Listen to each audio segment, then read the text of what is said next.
하나님의 말씀은 로마서 10장 13절부터 15절 말씀까지입니다. 누구든지 주의 이름을 부르는 자는 구원을 받으리라. 그런즉 그들이 믿지 아니하는 이를 어찌 부르리요? 듣지도 못한 이를 어찌 믿으리요? 전파하는 자가 없이 어찌 들으리요? 보내심을 받지 아니하였으면 어찌 전파하리요? 기록된 바 아름답도다 좋은 소식을 전하는 자들의 발이여 함과 같으니라. 아멘. 할렐루야, 반갑습니다. 귀하게 또 이렇게 환영해 주셔서 너무 감사합니다. 앞에서 소개를 잘 해주셔서 저는 올해 23년 차 선교 사역을 감당하고 있는 박천일 선교사입니다. 앞부분에도 말씀드렸지만 PPT 좀 보여주시면요, 저희 그 계양역 앞부분에 우리 교단의 선교사 안식관과 훈련원이 있습니다. 그래서 저희 교단에서 이제 훈련받고 우리 교단의 선교사, 정식 선교사들은 이곳에서 7개월간 훈련을 받고요. 그리고 이제 안식년으로 귀한 여러 나라에서 사역을 하다가 이제 들어오시면 이곳 안식관에서 1년 동안 여기서 영적으로 또 육적으로 회복 받고 있습니다. 특별히 번아웃으로 탈진되어 오는 선교사님들, 그들을 위해서 또 상담도 하고 코칭도 하고 함께 기도하고 그렇게 사역을 하고 있습니다. 23년이 되면서 저도 필리핀과 또 인도네시아에서 현지 사역을 하면서 저희 아내가 그 죽음에 이르는 상황에서 저희가 한국에 들어왔고, 하나님께서 회복시켜 주시면서 주시는 마음은 그런 어려움에 처했던 선교사들에게 또 영적으로나 육적으로 회복시킬 수 있는 멤버 케어 사역을 할 수 있는 그런 마음을 주셨고, 지금까지 그렇게 해서 멤버 케어 사역하고 있는데, 하나님께서 또 부족한 자를 들으셔서 선교사 후보생들을 또 훈련할 수 있도록 해주셔서 지금 9년째 선교사들을 훈련하고 있습니다. 감사한 것은 우리 송년교회가 우리 원로 목사님 또 지금 우리 담임 목사님이 매번 명절 전에 오셔서 우리 선교사들에게 위로와 사랑의 선물 나눠주시고, 또 함께 식사도 대접해 주시고, 또 함께 기도하고 찬양하고, 얼마나 위로와 감동의 시간을 허락해 주시는지 너무 모르겠습니다. 그래서 부족한데 이렇게 귀한 시간 불러주셔서 오늘 부족하지만 오늘 가는 자, 보내는 자라는 제목으로 오늘 말씀을 전하고 또 선교 이야기들을 조금 나누고 은혜 받고자 합니다. 사랑하는 성도 여러분, 오늘 우리는 로마서 10장 13절에서 15절 말씀을 통해서 하나님께서 우리에게 맡기신 놀라운 사명을 함께 나누려고 합니다. 너무나 잘 아는 말씀이지만 우리의 놀라운 사명을 함께 나누고자 합니다. 오늘 이 말씀은 우리 모두가 복음의 통로가 되는 가는 자, 그리고 보내는 자의 부르심을 온전히 분명하게 이 말씀에서 보여주고 있습니다. 말씀을 제가 한 번 더 읽어드리면, 누구든지 주의 이름을 부르는 자는 구원을 받으리라. 맞죠? 누구든지 주의 이름을 부르는 자는 구원을 받으리라. 그런즉 그들이 믿지 아니하는 이를 어찌 부르리요? 듣지도 못한 이를 어찌 믿으리요? 전파하는 자가 없이 어찌 들으리요? 보내심을 받지 아니하였으면 어찌 전파하리요? 기록된 바 아름답도다 좋은 소식을 전하는 자들의 발이여 함과 같으니라. 아멘. 여러분, 이 말씀은 단순한 성경 구절이 아닙니다. 이것은 복음을 통해서 한 영혼이 구원에 이르는 과정을, 즉 듣고 그리고 그분에 대해서 믿었고, 그리고 그의 부름에 내가 온전히 반응했고, 그래서 구원에 받는, 그리고 천국 시민이 되는 이 위대한 연쇄고리를 보여주고 있는 것입니다. 그리고 이 고리 속에서 우리는 전파하는 자와 보내시는 자라고 하는 매우 중요한 역할을 우리는 오늘 살펴볼 수가 있습니다. 저희가 선교사 훈련을 시험을 합격하고 이제 선교사로 가겠습니다 하고 훈련 받겠습니다 오는 이제 부부들 7개월 동안 공동체 생활을 합니다. 원룸 좀 큰 거에서 자녀들과 함께 아침 새벽에 그리고 시간마다 기도하고 강의 듣고 저녁에 기도하고 이걸 7개월 동안 하거든요. 그런데 첫 번째 강의는 제가 하는데요. 첫 번째 강의는 뭘 할 것 같습니까? 모르시죠? 예, 알고 싶으면 선교사 훈련에 들어오시면 됩니다. 예, 그렇죠? 간단하죠. 근데 무슨 강의를 하냐면 선교란 무엇인가? 선교사 되겠다고 사역 내려놓고 헌신해서 모든 거 정리하고 들어와서 훈련받는 선교사, 얼마나 책도 많이 받고 그리고 가고자 하는 하나님의 부르심에 합당한 나라를 가려고 애쓰겠습니까? 그런데 그분들에게 첫 번째 강의가 선교란 무엇인가? 그러면 여러분들은 만약에 오늘 제가 이 질문을 했을 때 우리 성도님들이 이거에 답을 하시면 여러분들은 훈련 안 받고 그냥 나가셔도 돼요. 선교란 뭡니까? 여러분 무엇일까요? 예? 복음을 전하는 거예요. 맞죠? 그런데 그것만 알면 안 돼요. 다 알죠? 복음을 전하는 거. 전도도 복음을 전하는 거. 그런데 문화와 이념과 생각과 이런 걸 모두 넘어서 주님 주시는 말씀을 통하여서 그들에게 복음을 전하는 겁니다. 그런데 지금까지 선교는 여기까지 했어요. 근데 선교지 여러분, 우리가 특별히 송영교회가 우리 100명 이상의 선교사들을 파송하고 기도하고 있지 않습니까? 그런데 참 안타까운 것은 너무나 귀한 일들을 하고 계시는데 기도도 많이 하고 계시는데 좀 더 좋은 선교지에서 아름답고 귀한 열매들의 소식들이 탁 들어오면 그죠? 더 열심히 기도하고 그 나라를 위해서 더 선포할 건데 왜 그 부분이 30년, 40년, 50년, 60년 선교를 했음에도 불구하고 아직까지 그런 열매들이 맺히지 못하고 있는가? 그것은 저희가 복음을 전하고 그 선교지에 나가서 복음을 전하는 것으로만 끝났기 때문에 그렇습니다. 그런데 오늘 말씀처럼 제가 오늘 여기 로마서의 말씀처럼 그들에게 복음을 전한 것은 들은 거예요. 그러면 그들이 복음을 들었으면 어떻게 해야 됩니까? 믿어야 되죠. 여러분 예수님을 복음을 듣고 아니면 모태신앙 때부터 그리고 신앙생활을 하시면서 예수님의 그 구원의 은혜를 들었어요. 부활하심을 들었어요. 그런데 그것을 믿지 않으면 이 자리에 있지 않습니다. 맞습니까? 믿어야 돼요. 하나님의 말씀을 들었으면 믿어야 되는데 선교지에서 전하기만 해요. 전했어요. 근데 믿는 자의 수가 적다라는 거예요. 그러면 그들이 예수 그리스도를 믿었다면, 온전히 알았다면, 하나님을 온전히 믿고 하나님의 뜻을 안다면 그들에게 하나님의 말씀하시는 부름에 온전히 합당하게 사역을 하게 되는 겁니다. 그리고 그들은 다시 어떻게 할까요? 다시 믿지 않는 영혼들, 죽어가는 영혼들, 주님의 당하는 마음을 가지고 그들에게 복음을 전하러 나아가는 겁니다. 그게 선교의 완성이 이루어지는 거예요. 이것이 선교란 무엇인가 라는 것입니다. 그리고 우리 선교사 훈련생들에게 이런 강의를 하면 다 알지요. 그런데 가장 중심에 이제 하이라이트가 있습니다. 부부끼리 1시간 동안 선교를 나누고 와라 그렇게 이야기를 하거든요. 그러면 어떠한 놀라운 일이 일어난 줄 아세요? 사모님들이 대뜸 이야기하세요. 남편 목사님하고 남편 전도사님하고 선교라고 하는 것에 대해서 진지하게 나눈 것이 처음이다 이렇게. 왜 그럴까요? 남자 선교사님들이 사명 받았어요. 내가 선교사 나가. 그러니까 어떻게 해요? 나를 따르라. 그래서 사모님 그냥 가는 거예요. 남편의 비전을 몰라요. 왜 어떻게 되는지.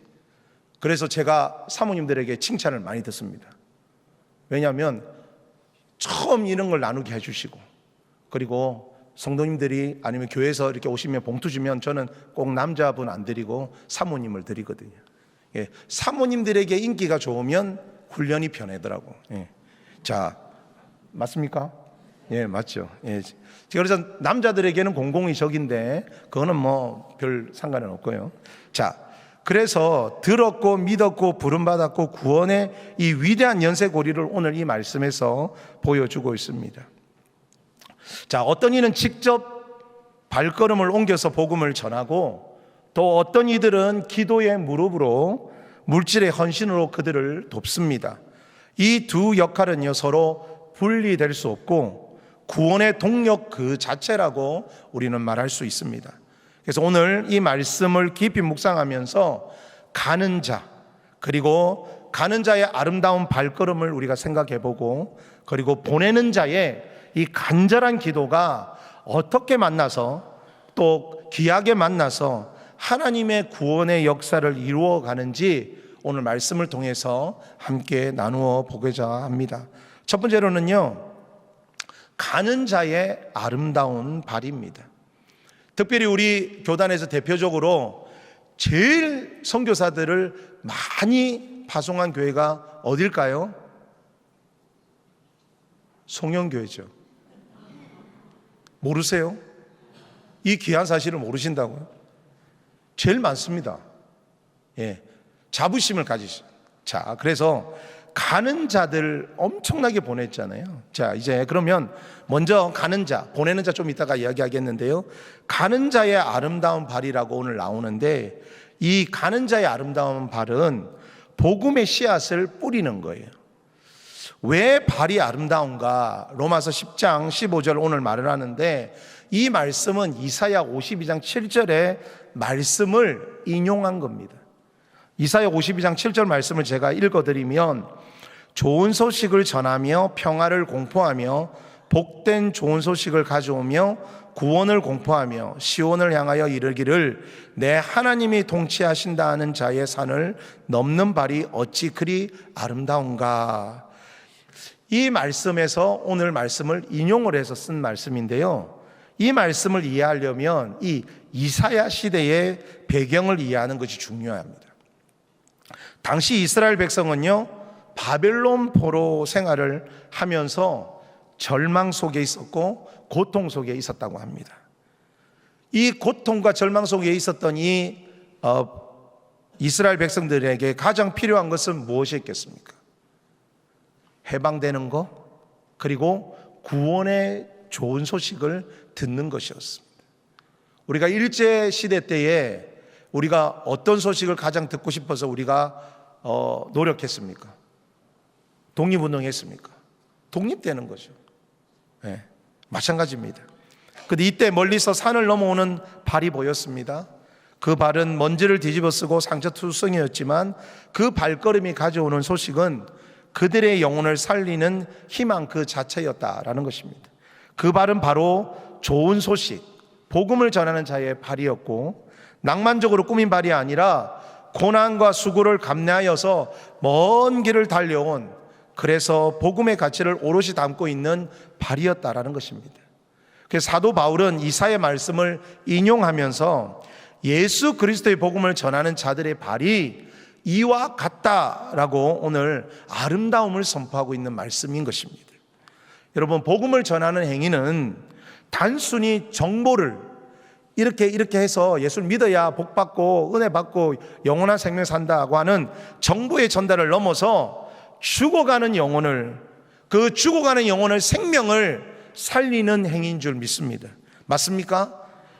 복음을 전하는 행위는 단순히 정보를 전달하는 것을 넘어서 죽어가는 영혼에게 생명을 주는 행위입니다. 그러므로 복음을 전하기 위해서 기꺼이 나아가는 자들의 발은 그 어떠한 보석보다도 귀하고 그 어떤 풍경보다도 아름다운 것이라고 우리는 말을 할 수 있습니다. 여러분, 19세기 말에 중국 내륙 지방으로 떠났던 허드슨 테일러라고 하는 선교사님을 들어보셨을 겁니다. 이 선교사님이 아름다운 발의 소유자였습니다. 당시 많은 선교사님들이 중국의 해안가에 배들이 들어오고 물자가 있는 이곳에 머물면서 비교적 편안한 사역을 했습니다. 19세기 말입니다. 1800년대. 그러니까 어려운 시대였어요. 그 시대 때 선교를 어디서 했냐면 중국 해안가. 왜요? 물자도 잘 들어오고 살기가 편했기 때문에.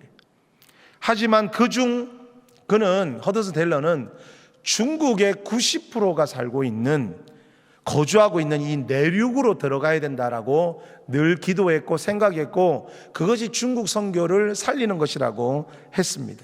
그래서 그는 자신이 그곳으로 들어갔습니다. 그리고 들어가면서 자기가 입고 있는 서양식 복장도 내려놓고 중국식 옷을 입고 머리도 변발하고 그들과 똑같이 생활하면서 복음을 전했어요. 그래서 그들의 문화를 존중하고 그들의 문화와 언어를 배우면서 그들 속으로 깊이 들어갔습니다. 여러분, 이것은 단순히 지리적인 이동을 넘어서는 헌신의 발걸음인 것입니다. 당시 많은 사람들이 이 허드슨 텔러가 내륙으로 들어간다고 할 때 무모하다, 너만 잘났냐, 쉽게 말해서 너 잘한다, 잘하고 있죠, 비난했어요. 그런데 그의 발걸음은요, 수많은 중국 영혼들을 구원하는 통로가 되었다라는 것입니다. 그가 설립한 중국 내지 선교회에는요, 수천 명의 선교사를 파송해서 중국 선교 역사에 지대한 영향력을 끼쳤습니다. 그의 발은 거친 땅을 밟았고, 그리고 질병과 외로움 속에서 고통받았지만 그 발이 가져온 복음으로 인해서 중국의 영혼들은 새롭게 변화되었다라는 것입니다. 여러분, 선교는 결코 낭만적인 여행이 아닙니다. 가는 자들의 이 언어와 문화의 장벽, 그리고 낯선 환경, 질병과 외로움, 심지어 생명의 위협까지도 감수해야 하는 것입니다. 그럼에도 불구하고 그들이 포기하지 않는 이유는, 그곳에 가서 복음을 전하는 이유는 왜 그렇습니까? 바로 복음의 능력에 대한 확신과 그리고 한 영혼을 향한 하나님의 간절한 영혼 사랑하는 마음을 가지고 그들에게 복음을 전하기 위해서 그들은 나아가는 것입니다.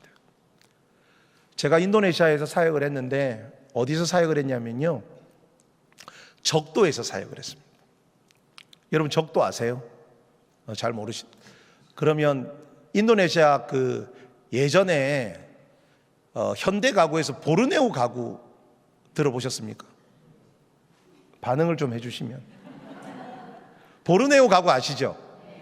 그 보르네오 가구 나무가 나오는 그 섬에 가서 저희가 사역을 했습니다. 그럼 와 해야 되는데 놀라지도 않으시. 그러니까 적도예요, 적도. 그러니까 좀 따뜻해요. 적도니까. 보통 한 52도, 53도. 차를 타면 이 차 범버에서 들어오는 열은 한 65도. 따뜻합니다. 살기가 참 좋습니다. 그런데 다른 건 다 좋은데요, 사역은 좋은데, 제가 가장 저희 아내와 힘들었던 건 뭐냐면 한국 사람이 없어요. 한국 사람이 한 명도 없어요. 그러니까 현지인들하고 사역하고 복음 전하고 이런 건 참 좋아요. 이슬람 국가지만 하나님 은혜로 복음 잘하고 아이들하고 지내고 좋은데, 때때로 한국 사람이잖아요. 근데 외로움이 있어요. 기쁜 이야기를 못해요. 그래서 참 이 선교라는 게 복음의 열정을 가지고 가지만, 우리가 너무나 인간의 모습을 가지고 있기 때문에 연약한 부분도 있기 때문에 이런 체험이 있어야 되는구나. 자, 그런데 돌이켜보니까 그럼에도 불구하고 100일 지난 딸을 데리고 가고 아이들을 데리고 와서 그곳에서 한국 사람 혼자서 사역할 수 있었던 것은 하나님이 주시는 영혼을 사랑하는 그 마음을 가지고 가지 않았다면 그곳에 가지 못했을 겁니다. 후회하는 것이 아니라 그곳에서 정말 복음을 전했던 그 시간이 저의 인생에서 가장 행복했고, 그리고 그들에게 복음을 전할 수 있었다라는 것, 그리고 저를 통하여서 하나님 복음을 전할 수 있게 하셨다라는 게 얼마나 감사한지 모릅니다. 그래서 그 마음으로 지금 계속 훈련을 하고 있고 선교사들이 나갈 때 이런 마음을 가지라고 이야기하는 것입니다. 여러분, 오지의 한 선교사 이야기입니다.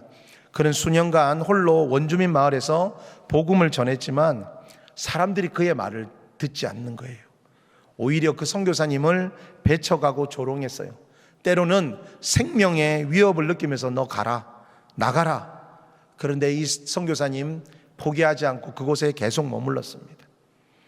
그는 그들의 아픈 곳을 치료해주고 그리고 그들의 삶의 어려움을 함께 나누며 진심을 다해서 하나님의 마음으로 그들을 품었습니다.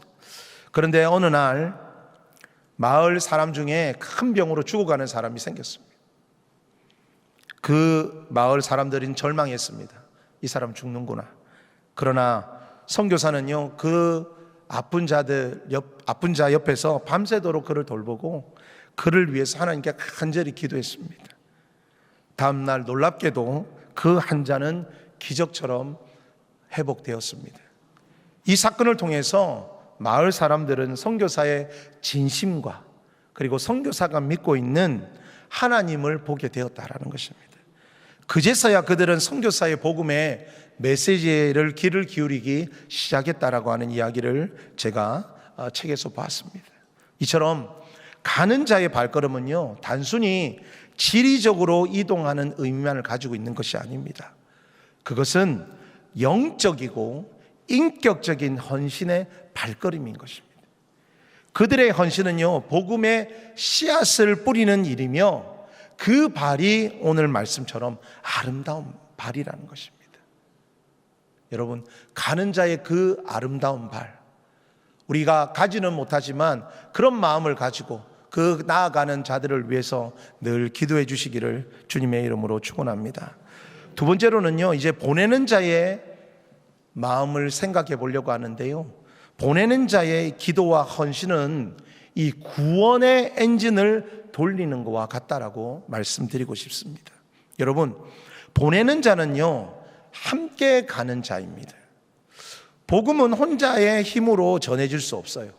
그래서 가는 자가 발걸음을 뗄 수 있도록 뒤에서 묵묵히 기도하고 후원하는 것이 보내는 자의 사명이고, 보내는 자가 있기 때문에 가는 자가 갈 수가 있다라는 것입니다. 그래서 보내는 자의 역할은 단순히 돈을 보내는 것에 그치지 않습니다. 잘 생각해 보셔야 됩니다.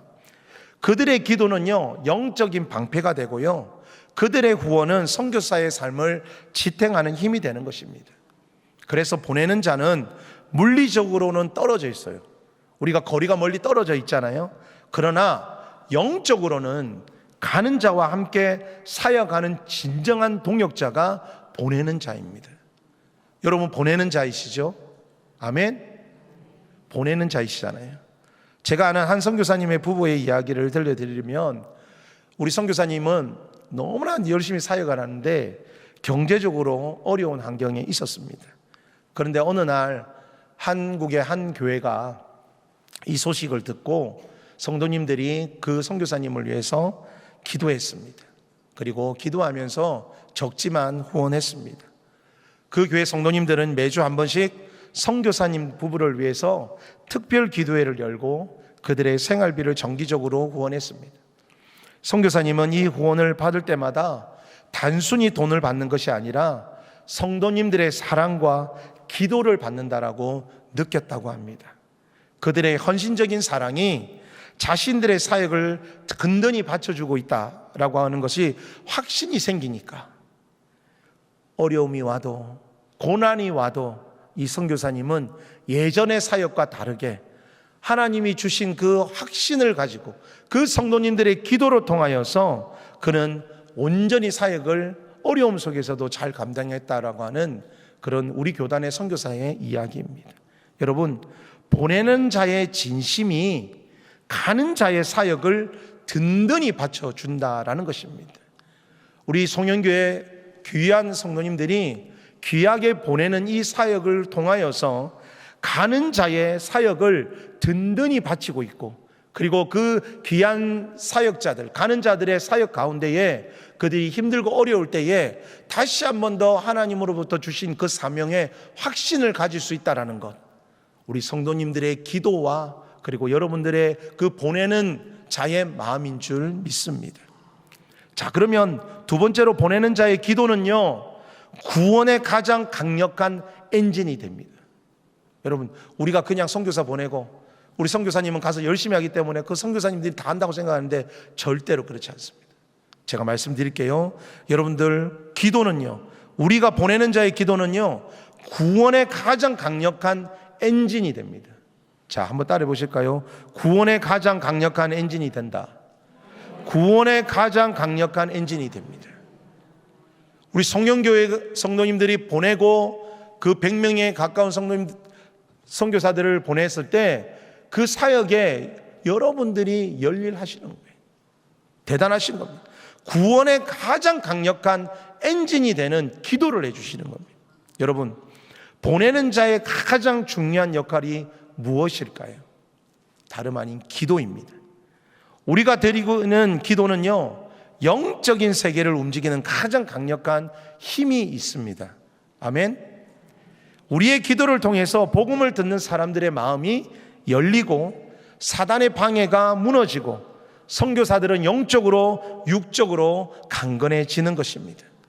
선교사들이 가장 힘든 순간에 무릎을 꿇고 기도할 수 있는 것은 자신을 위해 기도해 주는 사람들이 있다라고 하는 믿음 때문에 그렇습니다. 저는 이 내용을 이야기하면서 그저 좋은 이야기가 아니라 제가 실제적으로 느꼈습니다. 저희가 계양 선교센터가 2012년에 그 계양 선교센터를 옮겨왔습니다.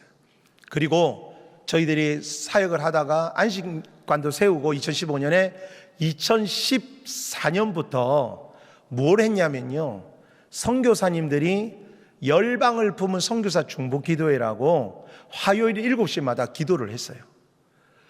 보내는 자, 성도님들의 기도만 받지 말고 이제 선교사님들이 훈련받을 때, 안식년에 들어왔을 때 우리가 기도하자.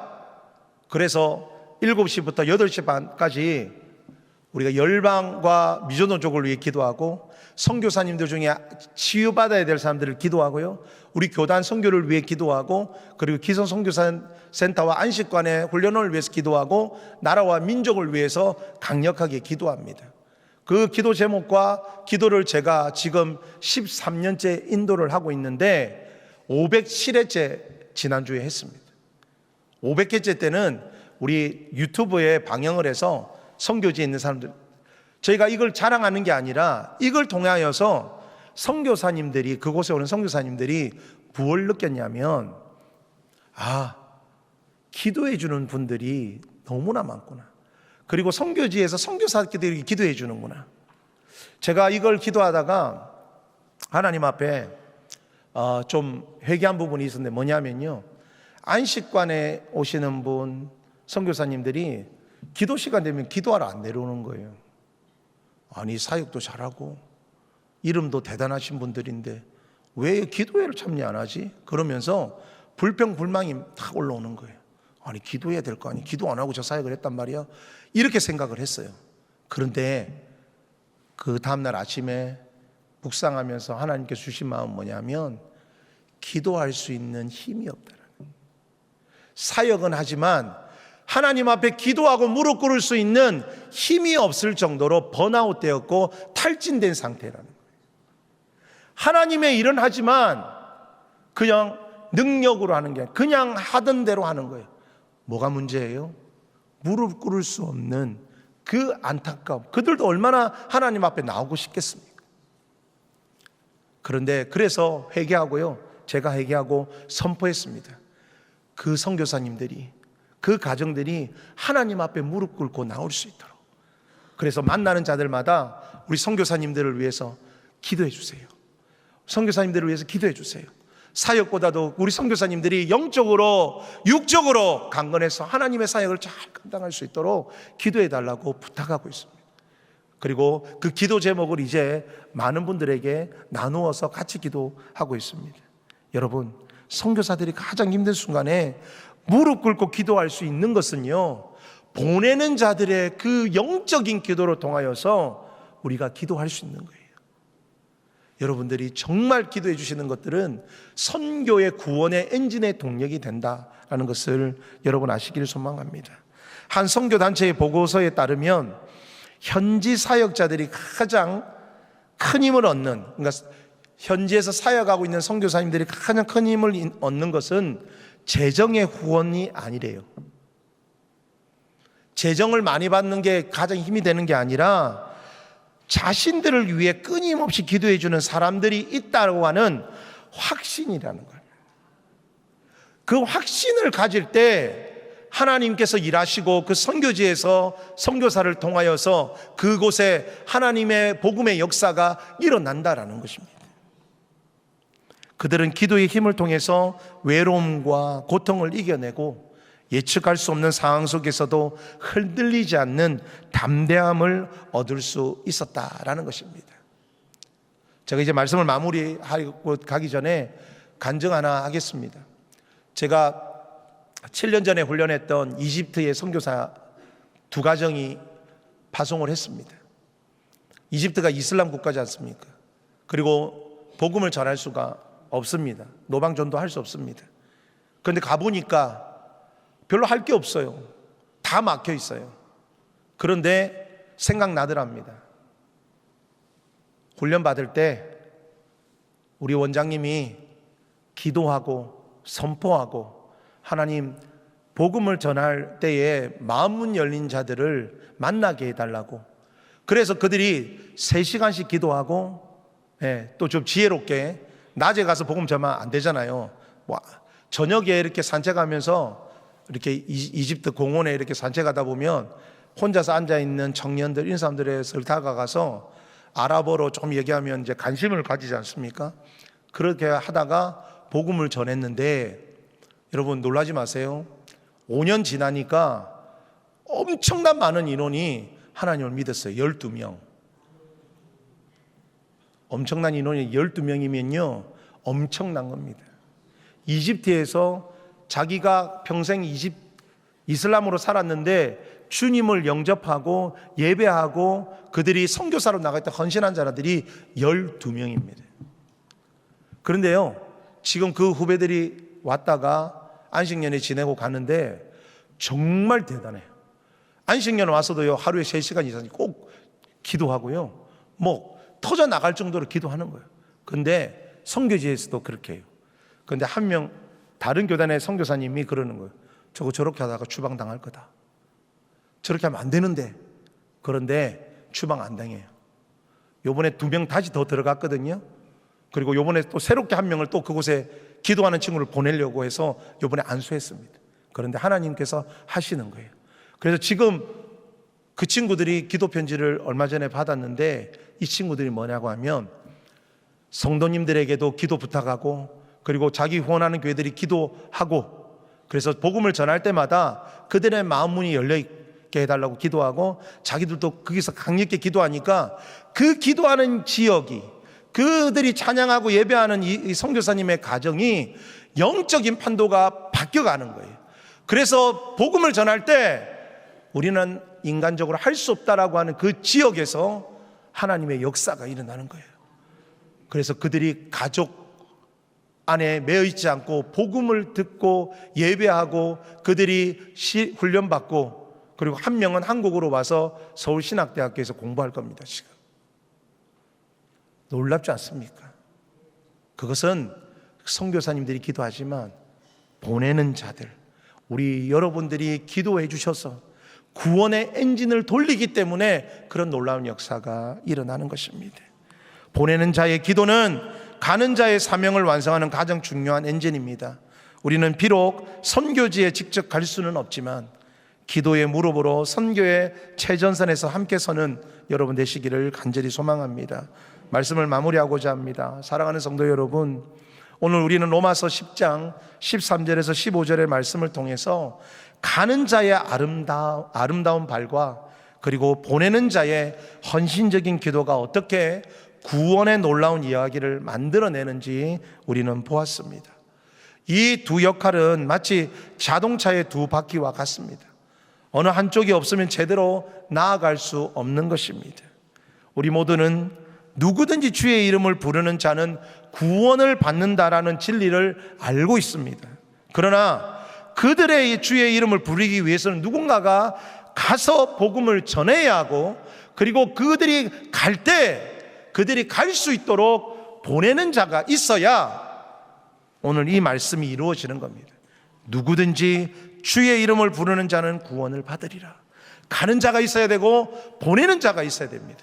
가는 자를 통하여서 복음이 전해지고, 보내는 자의 그 기도로 통하여서 하나님의 역사가 일어나는 것입니다. 이 모든 과정을 통하여서 하나님께서는 우리에게 맡겨주신 아름다운 구원의 드라마가 이루어지는 줄 믿습니다. 믿으십니까? 여러분에게 한번 물어보십시오. 나는 지금 어느 자리에 있는가? 혹시 이 중에 나는 가는 자의 사명을 가지고 있는 자가 있습니까? 아니면 보내는 자의 자리에 있는 자가 있습니까? 어떤 자리에 있든지 우리의 역할은 매우 중요합니다. 가는 자는 복음을 들고 나아가는 용기를, 그리고 보내는 자는 기도의 무릎으로 동역하는 헌신을 하나님께 드리면 좋겠습니다. 이제 우리는 세상으로 나아갑니다.